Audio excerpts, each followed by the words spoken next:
Assalamualaikum warahmatullahi wabarakatuh. Kami dari kelompok 1 yang beranggotakan Ahlido Ahmad, Alvina Febi, Adela Sara Devi, Ahmad Syaiful, dan Agung Dwi Cahyo akan mempresentasikan tugas kami mengenai mekanisme pasar, permintaan, dan penawaran. Permintaan, pengertian permintaan. Permintaan adalah keinginan konsumen membeli suatu barang pada berbagai tingkat harga selama periode waktu tertentu. Faktor-faktor yang mempengaruhi permintaan. 1. Harga barang itu sendiri. 2. Harga barang lain yang terkait. 3. Tingkat pendapatan per kapita. 4. Selera atau kebiasaan. 5. Jumlah penduduk. 6. Perkiraan harga di masa mendatang. 7. Distribusi pendapatan. 8. Usaha-usaha produsen meningkatkan penjualan. Kurva permintaan adalah kurva yang menggambarkan tentang hubungan antara jumlah barang yang diminta pada berbagai tingkat harga tertentu. Jumlah permintaan digambar berdasarkan tabel permintaan. Tabel permintaan yaitu suatu tabel yang menggambarkan angka-angka tentang keterkaitan antara harga barang dengan jumlah permintaan terhadap barang tersebut. Hukum permintaan. Dalam hukum permintaan, jumlah barang yang diminta berbanding terbalik dengan tingkat harga barang. Dalam hukum permintaan, berlaku beranggapan yaitu faktor-faktor yang dapat mempengaruhi jumlah permintaan. Selain harga, dianggap tetap atau tidak berubah atau ceteris paribus. Fungsi permintaan. Bentuk fungsi permintaan adalah QD sama dengan A min B besar, di mana QD adalah jumlah barang yang diminta, A sama dengan konstanta, B sama dengan koefisien pengaruh atau slope, atau pada fungsi permintaan nilai B selalu negatif. P sama dengan harga. Penawaran. Penawaran adalah jumlah barang yang produsen ingin tawarkan atau jual berbagai tingkat harga selama satu periode tertentu. Faktor-faktor yang mempengaruhi penawaran. 1. Harga barang itu sendiri. 2. Harga barang lain yang terkait. 3. Harga faktor produksi. 4. Teknologi produksi. 5. Jumlah pedagang atau penjual. 6. Tujuan perusahaan. 7. Kebijakan pemerintah. Fungsi penawaran adalah penawaran yang dinyatakan dalam hubungan matematis dengan faktor-faktor yang mempengaruhi penawaran.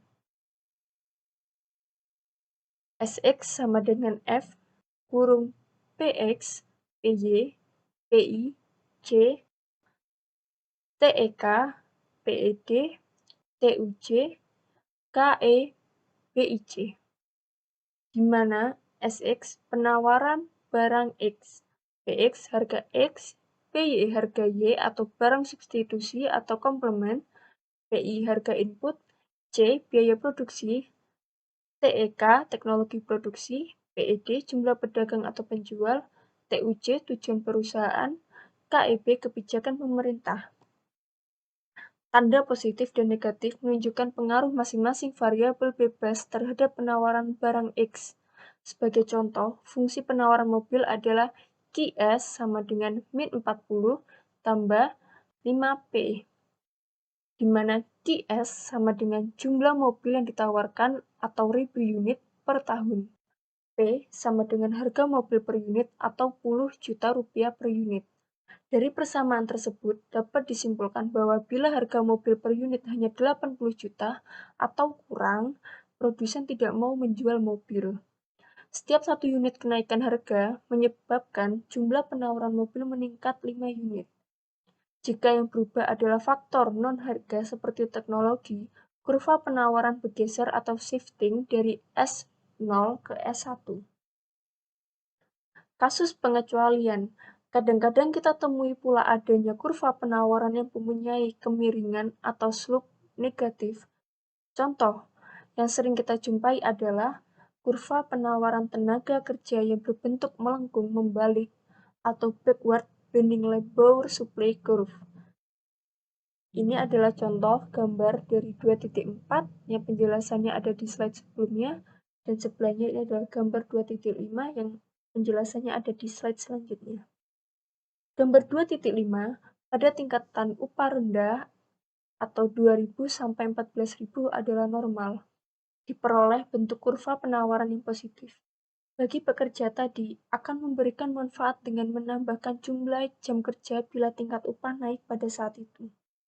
Pada tingkat upah naik pada saat itu, pada tingkat upah yang lebih tinggi dari 14.000 per jamnya, ia cenderung akan mengurangi jumlah jam kerja.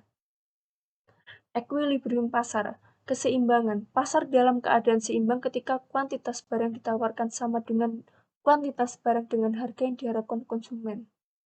Kekurangan. Kekurangan yang terjadi di harga pasar ketika kuantitas permintaan yang diminta pada harga Rp25 terjadi kekurangan kuantitas, seperti yang ada di gambar. Kelebihan.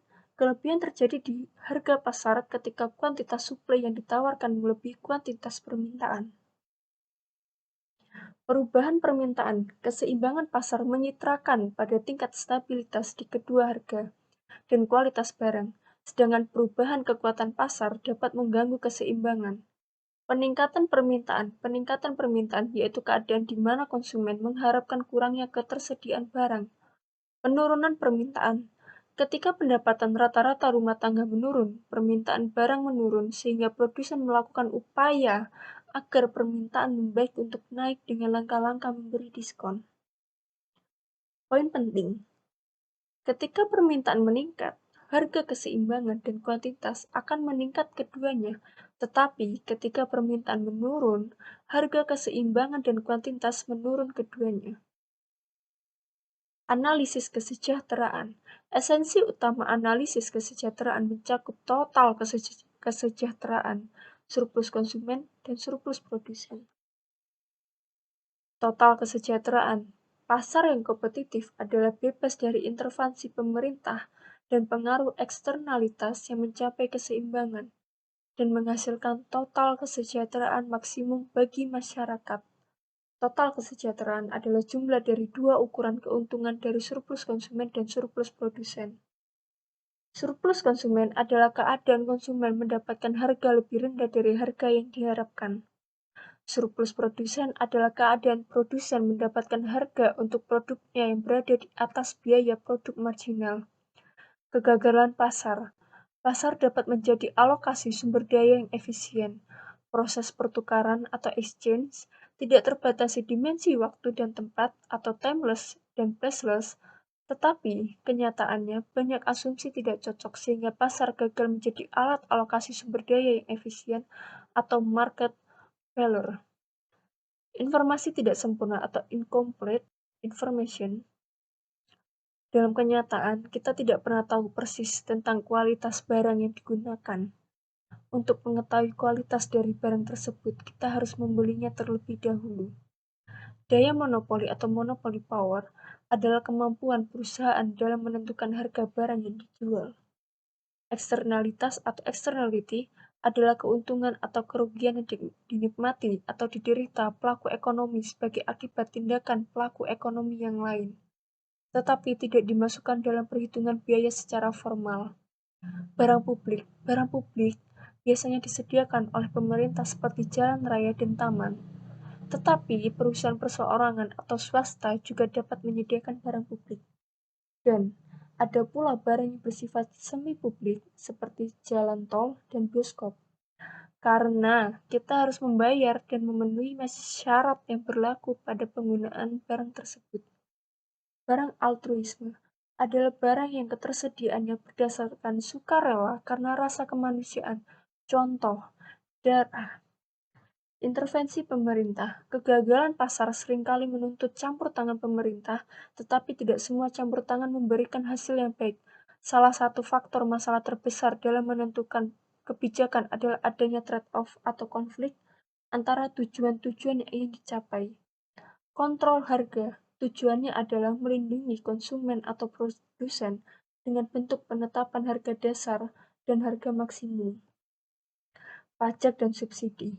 Pajak dibutuhkan sebagai sumber penerimaan negara untuk membiayai fungsi-fungsinya, khususnya redistribusi pendapatan dan alat stabilisasi ekonomi. Subsidi dipandang sebagai pajak negatif karena subsidi menambah pendapatan nyata.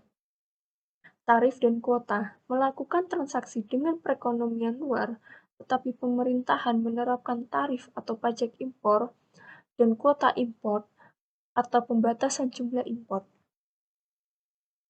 Sekian penjelasan atau presentasi materi mekanisme pasar, permintaan dan penawaran dari kelompok kami, yaitu kelompok 1. Kami mohon maaf apabila ada salah